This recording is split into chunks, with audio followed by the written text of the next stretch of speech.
At a business leader event yesterday in Cranston, a bunch of business leaders said that they met with you to discuss the PPP taxation. So I just want to get your thoughts about that. Did that change your mind at all? What are you thinking about it now? Yeah, so we as you can tell, we're meeting with everybody and anyone on any issue that's important to them, and I know this is important to some of the businesses. I've taken a position that was a budget issue, you know, with a cap of 150,000. We know that there are some other states that are doing it a little bit more generously, but we also know some states that aren't doing it as generous as we are. So right now we're in discussions with the General Assembly. I would expect that, as I said in the letter that I presented on several things relative to the budget, including the PPP, you know, that to take a look at it. So I would expect that they will be looking at it to some degree, but the question is, every conversation I have is important in terms of how we shape your opinion in terms of what you're going to do. Budgets are not easy, and having gone through 12 as a mayor, you can't satisfy everybody. So but you got to balance the budget. And as I said early on, Washington prints money. Rhode Island does not print money, so you have to make sure you balance the budget. So does that mean you're still pretty much standing firm on what you're going to include in that? Yeah, so we're running rounds of numbers in terms of what the impact would be at certain thresholds, and we're sharing that with the General Assembly right now. Governor, good afternoon. Good afternoon. Can you address the apparently true plan for layoffs at Elms at the hospital? What is that decision? Yeah, so I think that's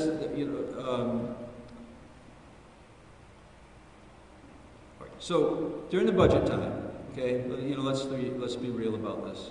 Information was given to me that was not accurate. So the previous administration provided information relative to the Elena Slater Hospital, and which was not accurate. So the accurate information is that those assumptions really shortchanged the budget significant amount of dollars. So my decisions here at this point in time have not impacted the budget, other than the fact that that information was not accurate when I was given it. So there's going to be an adjustment. We've asked the General Assembly to make an adjustment of about almost $40 million in the budget, which has been reported because we made that request for a budget amendment. But I want to make it very clear. I would never put together a budget that would have a $40 million hole, knowingly. So the issues that happen around Elena Slater, we said that we would have a plan before the session was done. I think we're anticipating going right to the end of the month, but we expect to have a plan on Elena Slater that we're recommending by the end of June. Do you think the situation there is in runoff? Do you expect in the next year to get a turnaround situation? Well, so the plan that we're going to be putting forward, we're working on it now. It could very well, what I expect is that that we'll have a plan, and if it's approved and by the General Assembly, that will improve matters significantly, and it will also be very transparent.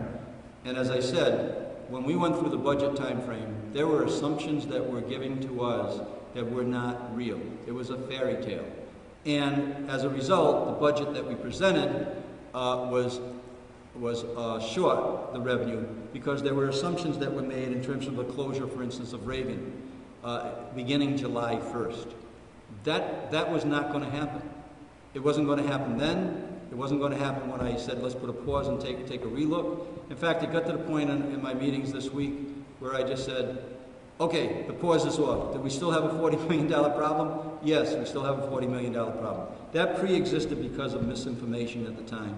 Whether it was knowingly or unknowingly, the point is that we've got to correct the budget, and that's the reason that we've made the recommendations we've had to the General Assembly.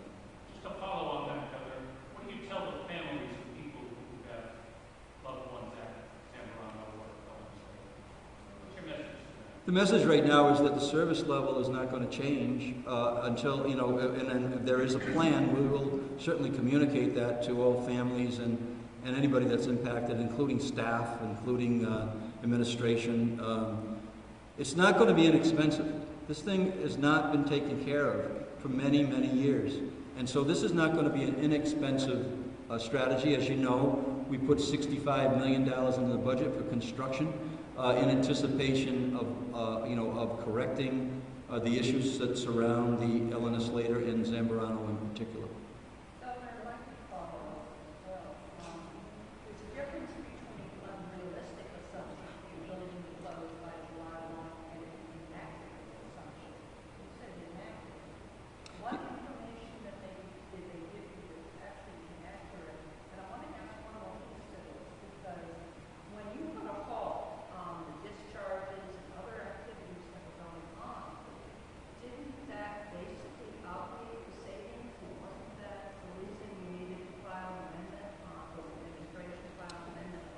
Yeah, and thanks for the clarification on that.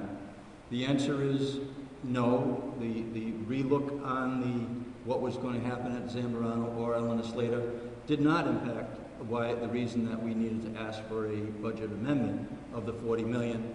In fact, like I said, during the meetings this week, I said, okay, then the pause is off. Do we still save 40 million? Do we need 40 million? No. So the assumption was that as of July 1st, that we were going to have closures at one of the locations that is in the Elena Slater Hospital network, and you couldn't do that in the time frames during the budget process. You could not. That was an unrealistic time frame to say that you could actually have these savings. So, it was I think we got most things right in the process in the budget. That one we couldn't have got right because we had the misinformation, and that's why we're coming back to correct it.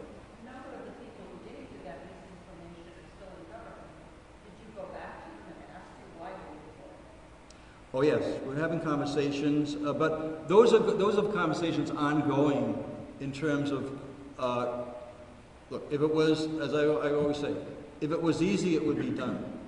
This process is difficult, and that's why we're being very deliberate about the plan that we're going to come forward with. And those individuals who are either unknowingly providing this information, we're certainly making sure that we get the information correct so that doesn't happen again. Governor, there's a piece of legislation right now that may very well be passed related to sugary beverages, and it balances public health with a potentially onerous tax. In general, is that something that you could sign if it were passed, and you see a value to this sort of taxation in favor of public health as a broad question? Well, I like the program, in terms of the SNAP benefit and increasing the SNAP benefit in both our food markets and our grocery stores. So I certainly would like to get a path for there. But I've taken a position that I don't think it's the year to be talking about increased taxes anyway. So I like the program. Certainly interested in talking about how to achieve that health strategy that is being talked about by the groups who are advocating for it. But this is not the year, whether it's the income tax, in my opinion, or any other taxes right now that was going to hit the consumer in a way where it takes more money out of their pocket. Governor, I recently saw that there were a number of consulting firms that applied to write the envisioning Rhode Island in 2030. And I was wondering why you decided to pass that out to a private consulting firm. One of the people who was on there was McKee and Company, which was found liable to the tune of, at least in Rhode Island, $2.5 million in fines for turbocharging the opioid epidemic here. So I was wondering whether that type of past behavior would limit their ability to be considered for a new government body. Yeah, so the reason that we went out for the proposals was because we're certainly not going to spend a great deal of money on it, but to have a professionally done proposal that is put together, that's why we're having these 2030 meetings, or around 2030 meetings, and we're recording the programs. I think next week we're going to have it on hospitality and tourism. So it's been my experience that that it is good to get a set of eyes on a strategy like that. And in this time frame, look, the greenhouse compact didn't go too far, right? Years ago. So the intention here is to provide a good plan that that the state would feel very comfortable with. And that's why I've said in the process that I don't have a super committee looking at Rhode Island 2030. Everybody in the state of Rhode Island is part of that committee, and we're bringing people in. So if we can have someone come in and help us coordinate a very good, short type of summary of what 2030 would look like based on those meetings, it'll be a benefit to us in the long run. Governor, following up.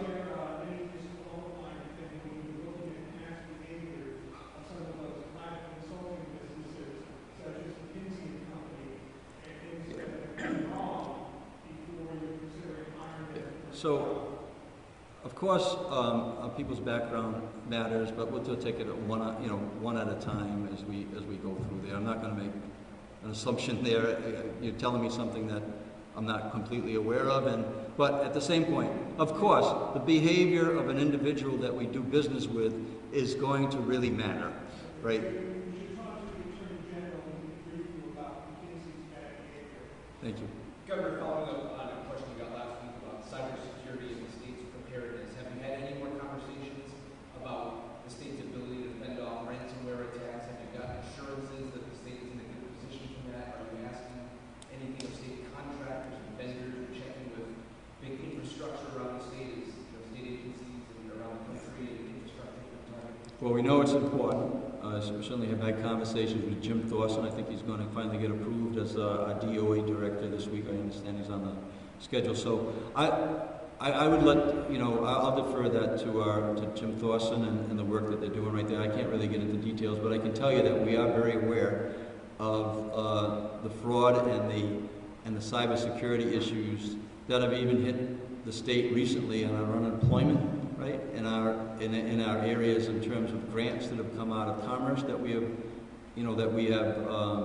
been fortunate to not get caught on, and it's a continuing basis, right, that people are trying to tap into the networks of whether it's in our financial matters or other matters. We know that that's there. So I know that we're working on it. I just can't give you the actual details of how that's being done. Have there been, or are you aware of any ransomware attempts since you've been in office, either against the state agency, or the municipality, or anything like that? Well, it's really not, it makes you smile, but we haven't got there yet, but I am fully aware of people who have tried to, on the grants out of commerce. We know the unemployment issues clearly have got there, and there's been other areas in terms of financial checking accounts and that type of thing. And just finally, I know we always ask you about what you can do with the federal money that's coming. Do you think you could use some of that to bolster? Well, our DOA director wants to use that, and I think that we will be able to, and hopefully we're going to be able to get to that conversation very soon with the General Assembly in terms of dealing with those issues that really do impact the state of Rhode Island in a serious way. All right, we've got Ed, Anita, Pat, Ray. Governor, you addressed the PPP issue, and the business leaders have also been raising concerns about the proposed tax on hires. I want to get your thoughts on that. And also the proposed bill that would provide health insurance to all children, regardless of immigration status, under the Right Track program. What are your thoughts on those two? Give me the PPP one again.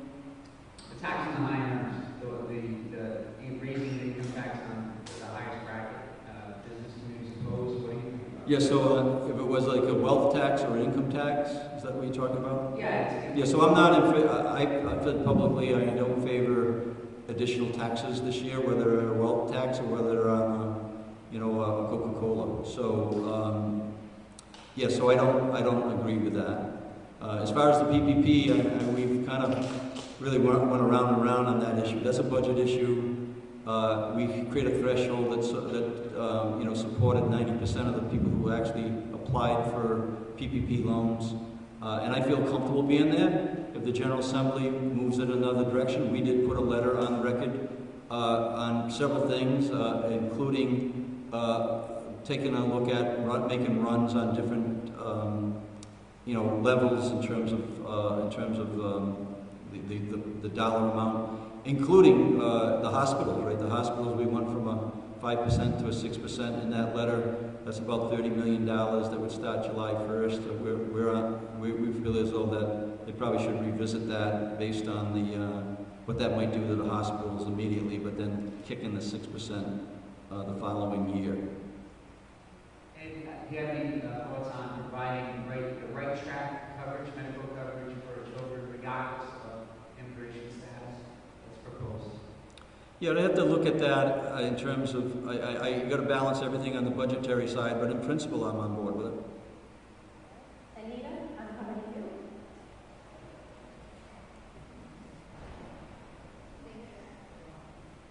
Governor, Rico is getting some backlash for not opening bathrooms in Kennedy Plaza. What's your status, your thoughts on that? Also, we're getting some emails about people who are complaining that there are still COVID restrictions on RIPTA buses. Their website says it should only be used for essential use. The rest of the state is opened up. What are your thoughts on this? So on the bathrooms, I took a position a few weeks back saying that we need to open up the bathrooms. So that's my position there. I think that the bathrooms should be opened up at all the bus stops. It is a budget issue. Again, I was told it would cost about $1 million to do that. But my position is that it needs to be done. So yeah, so that's I'm still in that position from the position I'm in. Again, on the RIPTA issues, I would defer to RIPTA in terms of what their strategy is on the buses, but we do have transportation is still an area that is of some concern, but you see in that, like I say, we're opening up. I would imagine that RIPTA will be doing the same things, but I don't want to speak for the director of adhesion. Are you working with them to formulate some sort of plan to reopen these bathrooms? And do you think that they should, the restrictions on the buses should be lifted at this point, considering the rest of the state is open? Yeah, it's as I'm finding a number of things in the world that I'm sitting in right now go slower than I would want, right? So that's still an ask on my part, and we're still working that through the channels that need to be worked through. So I would expect that the bathrooms would get open eventually, and hopefully sooner rather than later. And the buses open to 100% capacity? Yeah, and again, I'm going to defer. That's a quasi that it has a board and it's directed by former Mayor Abedesian. So I'll get a call and get the update on that. Actually, that's news to me that I thought they were opened up. I think it's true. Pat, Ray, Steve A, Steve A. Hi, Governor.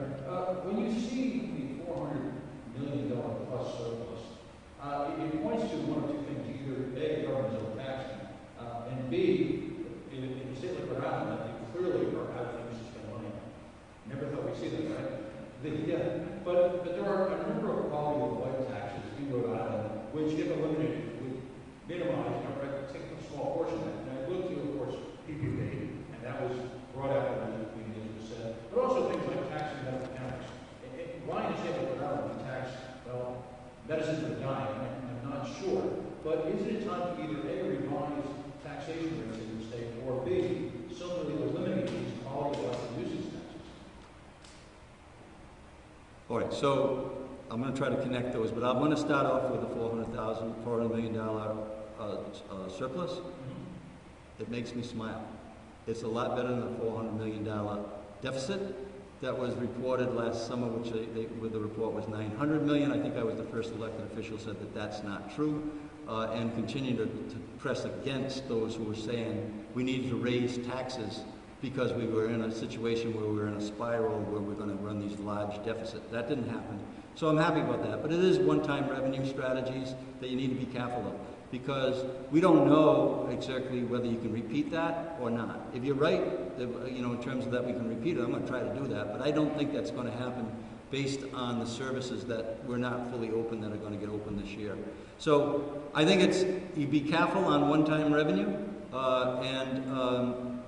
and that $400 million is one-time revenue. So I would be cautious on that, knowing that I just talked about $40 million on the legislature that we weren't aware of. We didn't even get into the consent, this consent agreement that most people don't know about, but that could add another $30 million to this budget in terms of the settlement there. You also got the issue, like I said, with the hospitals, which I think is a high priority relative to those dollars. So And then the General Assembly, I'm sure they have their priorities. So hopefully we're going to use some of those dollars to restore our rainy day fund. Well, actually, I think what we're always concerned about from our perspective, what we hear, is that that money will just be printed away. So, a rainy day fund, and again, or pay down debt, something that Rhode Islanders can look to, smile like themselves, and realize we have some sense of accomplishment in that surplus. Yeah, like you're from the town of Cumberland, you know that I was pretty disciplined on budgets. I'm going to be the same here as the governor. Last quick question on the back to work. Are we talking? It was a little muddled here. Yeah. When we made the announcement. Are we talking hundreds of jobs or thousands of jobs?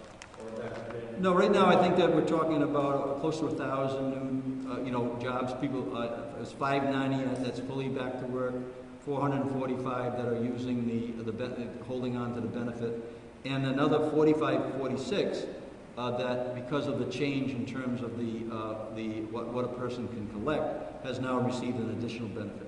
Those are all important things three goals there, right? Get people back to work safely, get as much money in the pockets of the families as we can, and then also to make sure that the business community has the staff as we enter in the summer, which I was down in Newport this weekend, as the Lieutenant Governor said, and we're going to have a good summer, and there will be music in Newport this summer. As last question, has DLT stepped up enforcement now of the back to work documentation? Yeah, I tell you, Matt Weldon is a godsend for us in the state of Rhode Island, and he's working it every single day, and I'm in contact with him on a regular basis. Vicegobernadora, hay elecciones especiales hoy en Providence. ¿A quién está apoyando? Segundo, conociste al nuevo superintendente interino de la escuela de Providence. La respuesta en inglés y en español, por favor. So the questions is regarding to election days on Ward 15 today. And also the second question is in regards to the interim superintendent for the school, Providence School. Sí, hoy hay elecciones en el distrito 15 de Providence. Es para sustituirme a mí en el papel de concejal. Yo estoy apoyando a una candidata, no puedo hablar sobre eso desde esta plataforma, pero si ustedes chequean mi presencia en social media, van a saber exactamente a quién yo estoy apoyando. Con referencia al superintendente, he conocido al superintendente por varios años ya, al interino, al señor Montañez. Es una persona muy dedicada, una familia muy dedicada a la comunidad por mucho tiempo, y yo apoyo la decisión del gobernador y de la comisionada Infante Green. So today, this election days on Ward 15 would be to replace me as the councilwoman for the seat in the city of Providence. I encourage everyone to come out and vote. Just a reminder is that for the next election cycle, 2022, most of the council members in Providence are going to be new members, and we're going to have a new mayor also.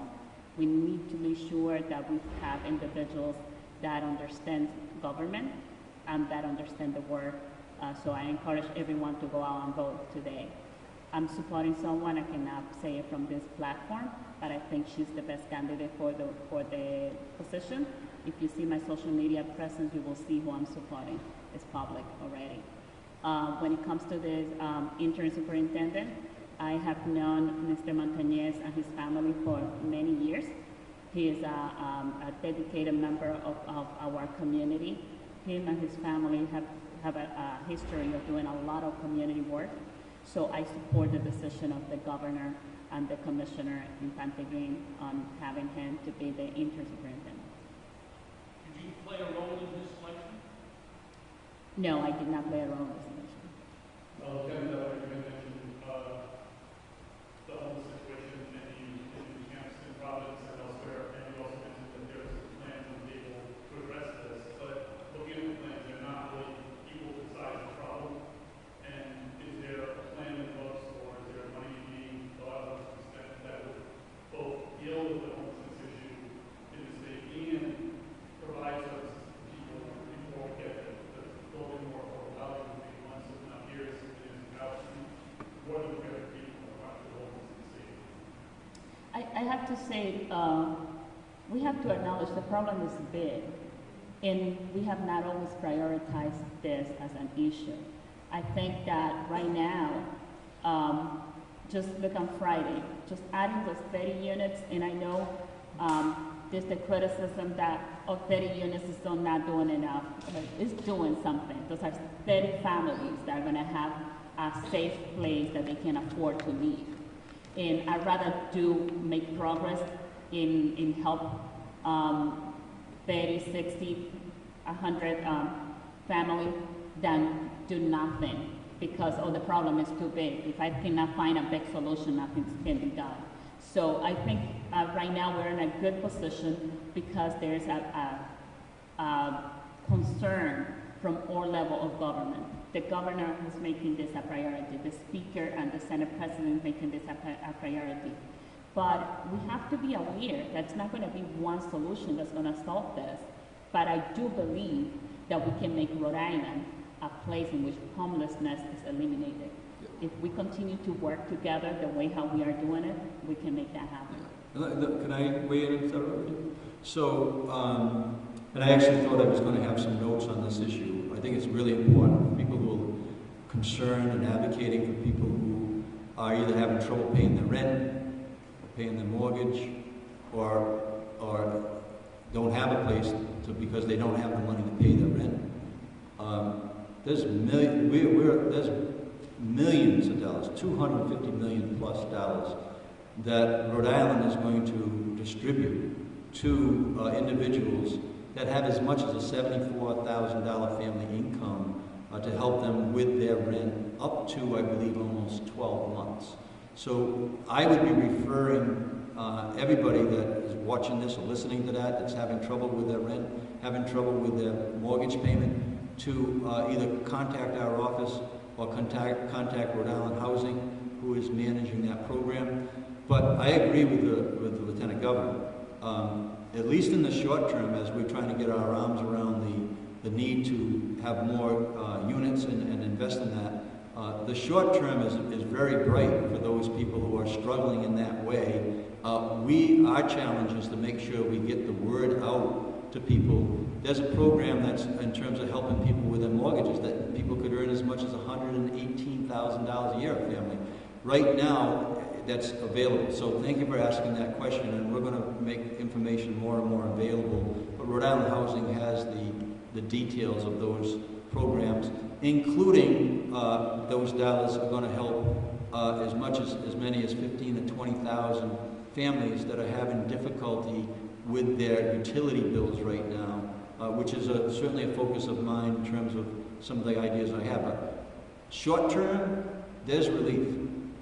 The challenge is going to be to communicate with those who would be eligible for those federal programs in the short term.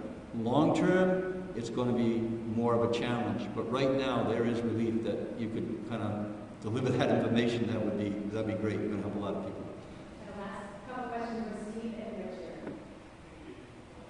Governor, in half an hour from now, you scheduled an event here with fellow general officers and others, including proponents of the gun safety legislation.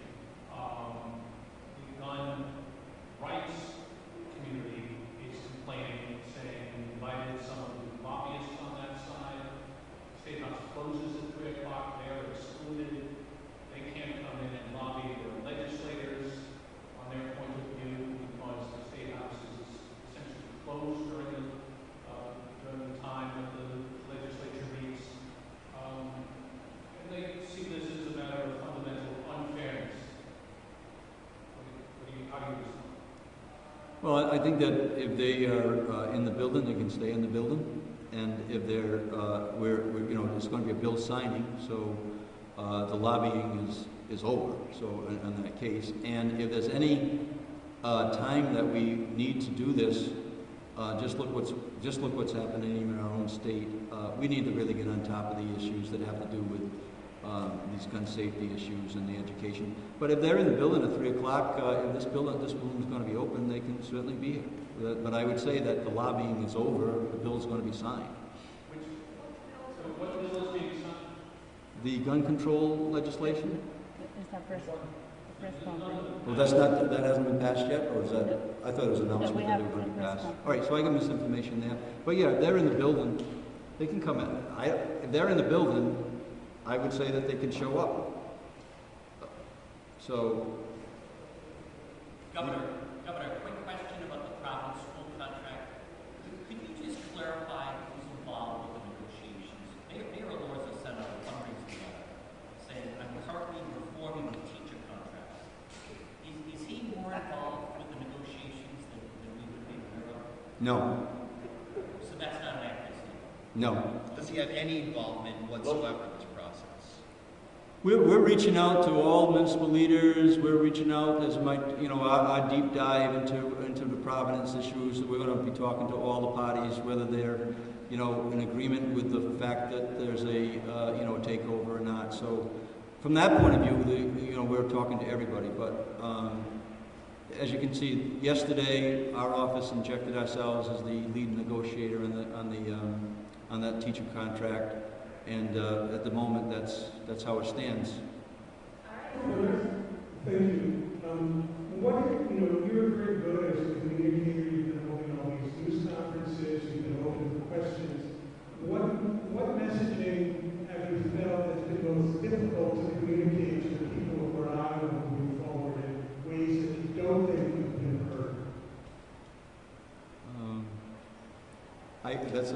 That's a good question. It probably needs some time to think about it, but I'm back into the vaccinations, because the vaccinations are going to keep us open and keep us safe. And like I've said many times, we're trying to get the threshold of 75% and 80%, 85%, and our goal is to get to 90%. So communicating that message over and over again, thank you for the opportunity to project that information.